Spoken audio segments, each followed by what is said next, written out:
Well, hello, everybody. I am here with Jabeen Zaidi from Spring AI. We are on our second podcast together.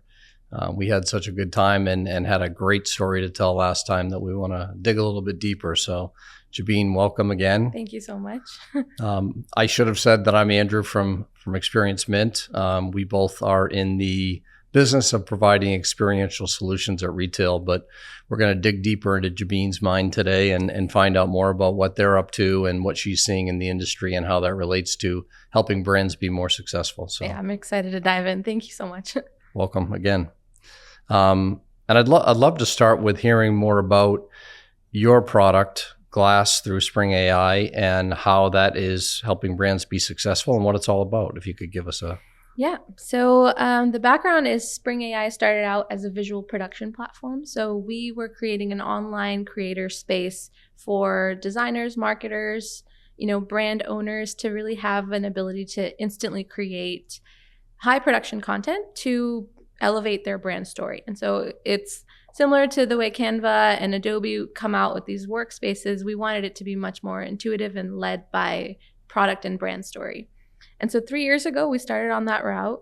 And what we realized was there was a real gap in the way that people actually experience this content. And a majority of the time, people skip ads, ignore, billboard displays. As much of the effort goes into making visual content, if it's not relating to people, it just gets passed by. And so that started our new product line called Glass, which is an experience layer, physical and digital, or we call phygital, to allow people to really experience products by having an AI-generated version of themselves trying on an outfit, to driving that car, or being in that vacation location. So it kind of made it an immersive product experience. And so that's what we're excited to launch and talk to you about. I love it. Yeah, you and I talked last time about the phrase experience is the new currency at retail. Mm-hmm. But it's really more than that, right? I mean, you just mentioned a few things that are really critical because there's a lot of noise out there. Mm-hmm.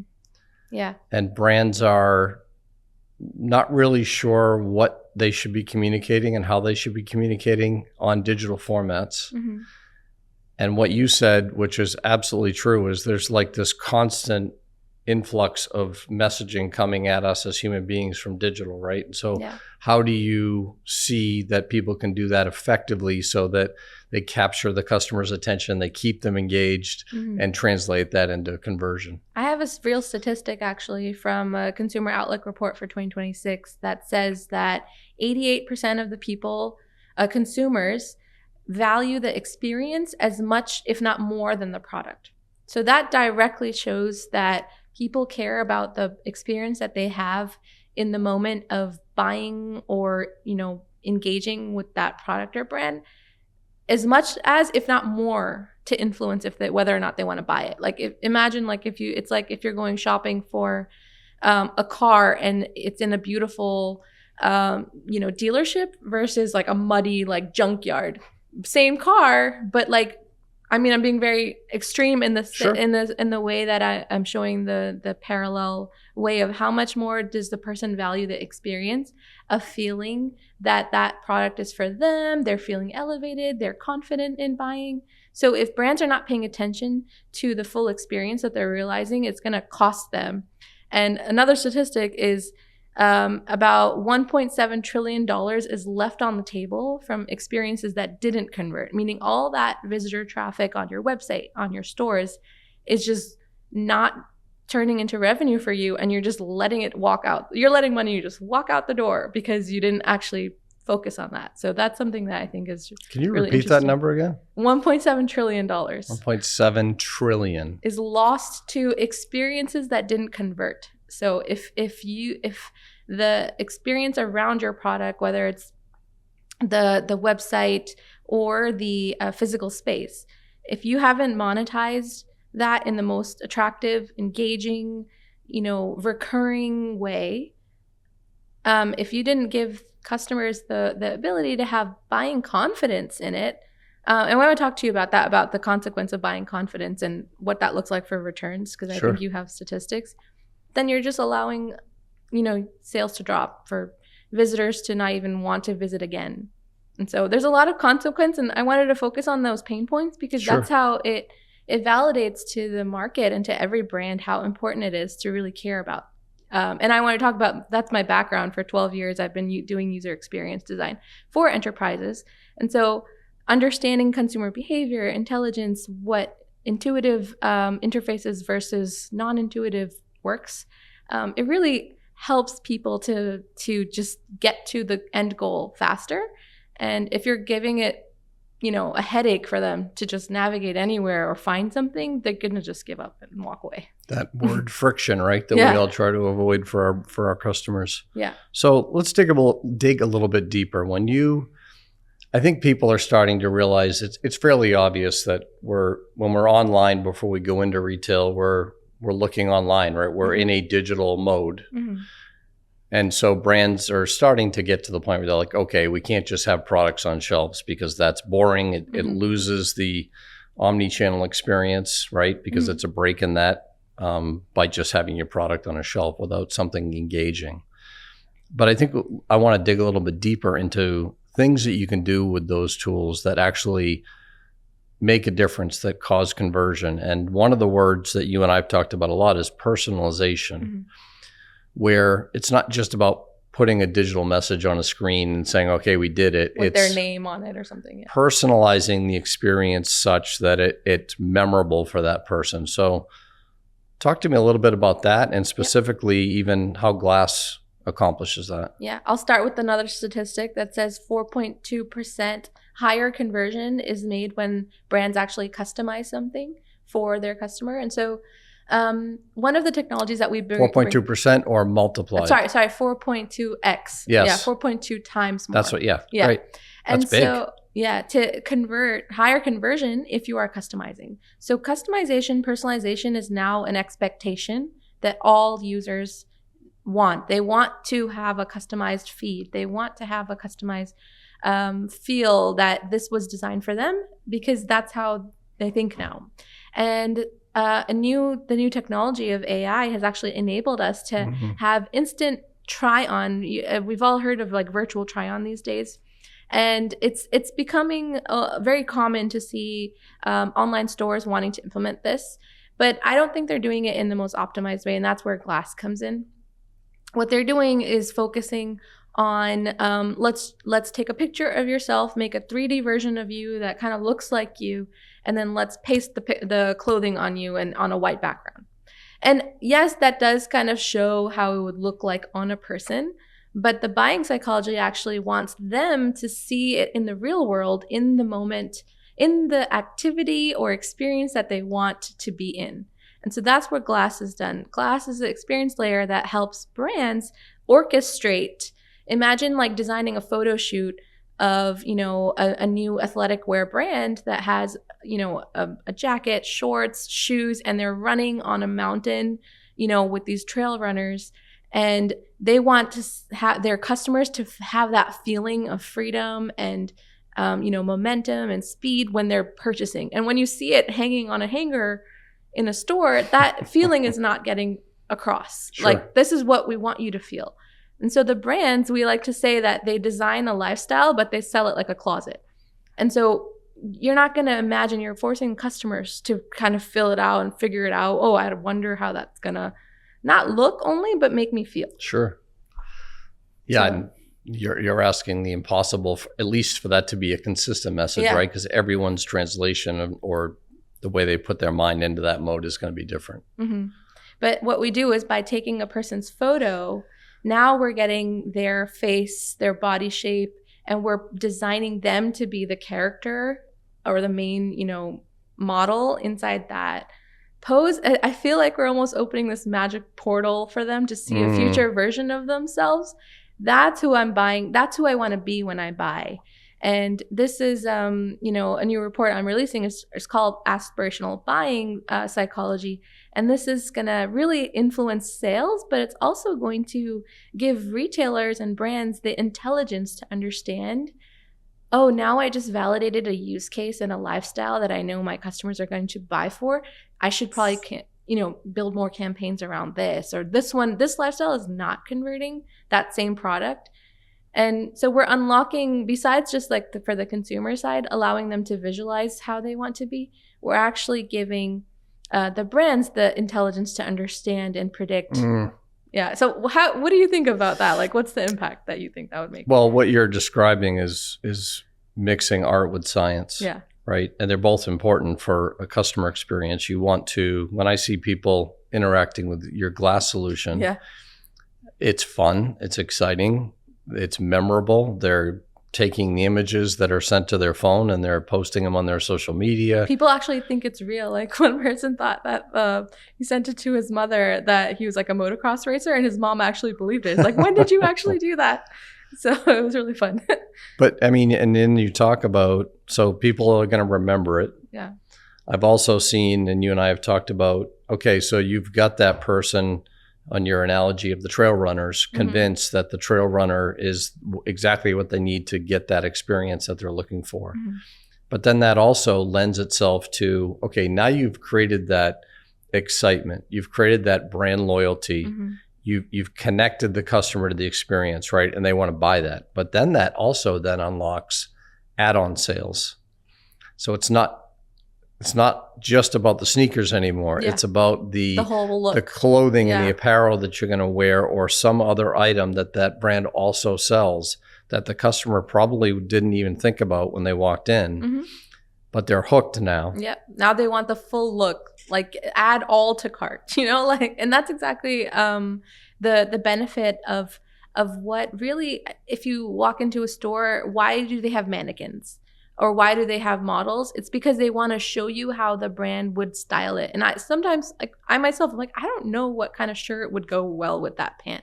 And so a lot of the times that's the purpose of mannequins. Sure. But mannequins can, it's not going to convey as much as imagine you yourself are seeing how it looks on you. And then imagine if you had that feeling where you personally had a brand style you. It gives you like you were important, like you were customized for. Absolutely. And that's where we're allowing that extra level of personalization, which, like we said, it converts higher.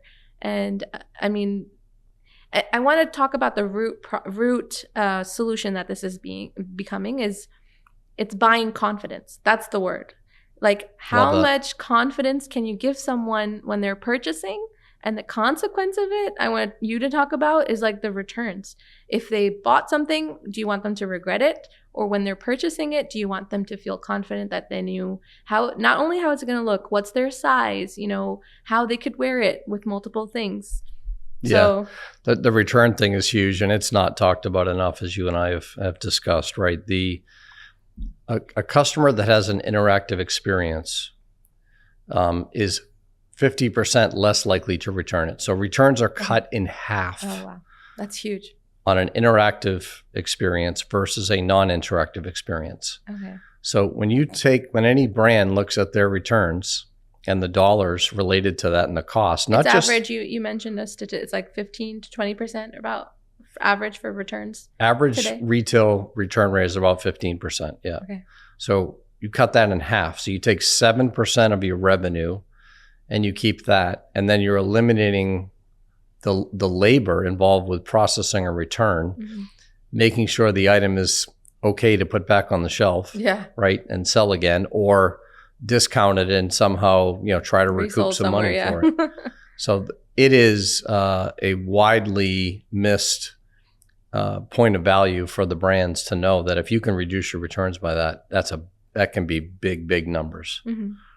And so some of the ways that we're doing that as well is the main reasons for returns, I think, is either because it's not the right size, or I know a lot of buyers, they'll buy like 50 things and they're like, they don't want to deal with the discomfort of the fitting room, but they'll go home and see how it looks, and then they'll regret it and like, oh, I'll just like ship it and return it. But that hassle, it's a friction. It's a huge friction point, I think. And that's where I want to talk about how this can help, is why our smart sizing. So not only are we allowing people to take a picture and see how it looks like, for example, when I was shopping for this suit, I didn't know how it was going to look on me. I had to actually go to the fitting room and see if this color was nice. and what size. But now if I didn't have that time, or if I had multiple people with me, I would just walk by and say, it's too much of a hassle. I don't want to figure out if I want to buy it. And so that's the buying psychology. How do you reduce the friction? How do you make it so much easier for people to make a decision and that they don't regret it later?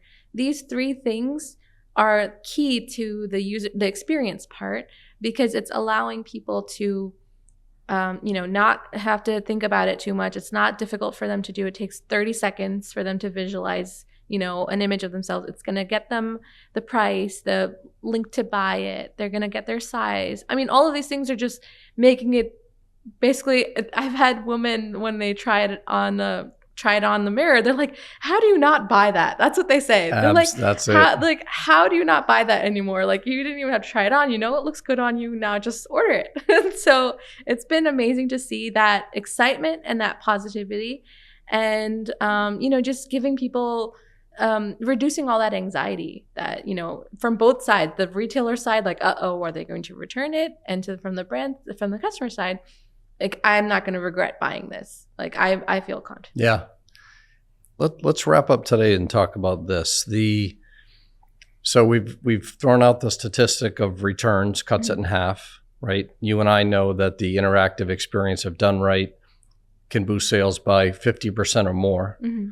So you look at those 2 things and you're like, well, why aren't people doing it? Like those 2 things together, if I'm a brand, I'm like, well, we need to do that. Mm-hmm. Like, why wouldn't we? Yeah.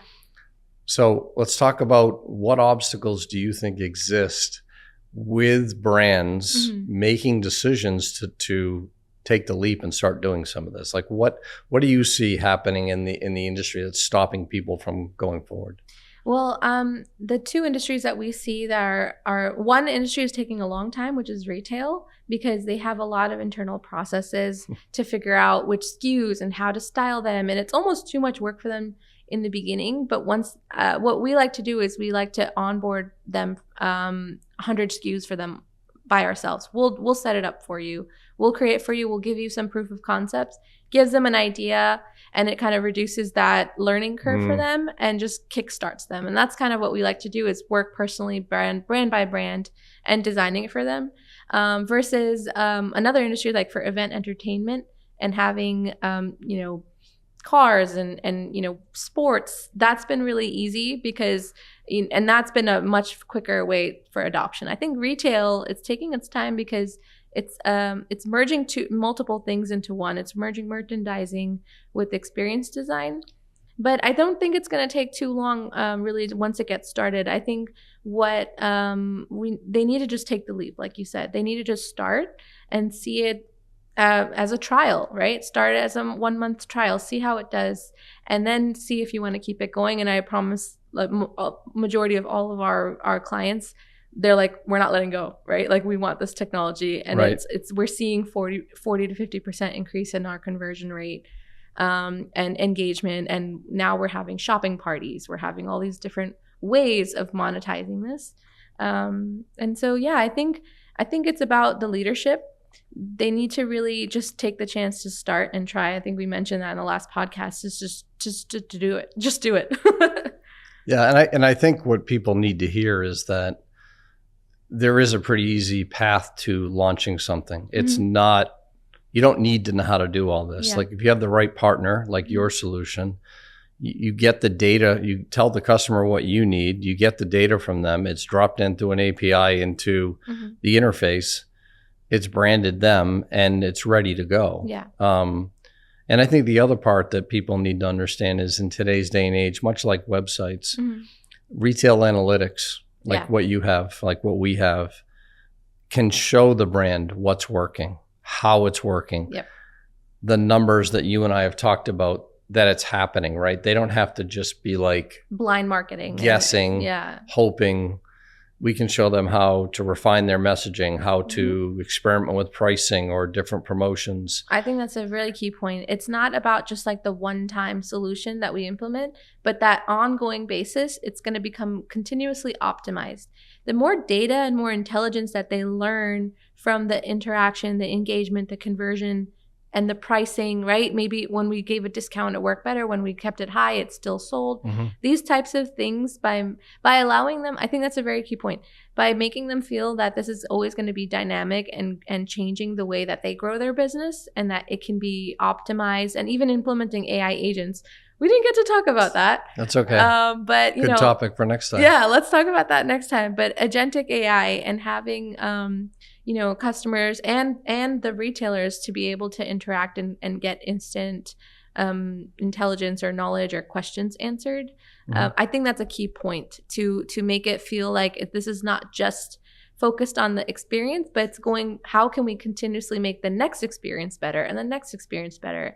And as their inventory grows, they're continuously optimizing it. I think that's a very key point. Well, listen, this has been another amazing conversation. I can't wait for the next one. Thank you so much for all of your wisdom and experience. And yeah, thank you, Andrew. Let's do it again soon. Yes, definitely. All right. How long did we go for it? Why don't you go a few minutes? Oh.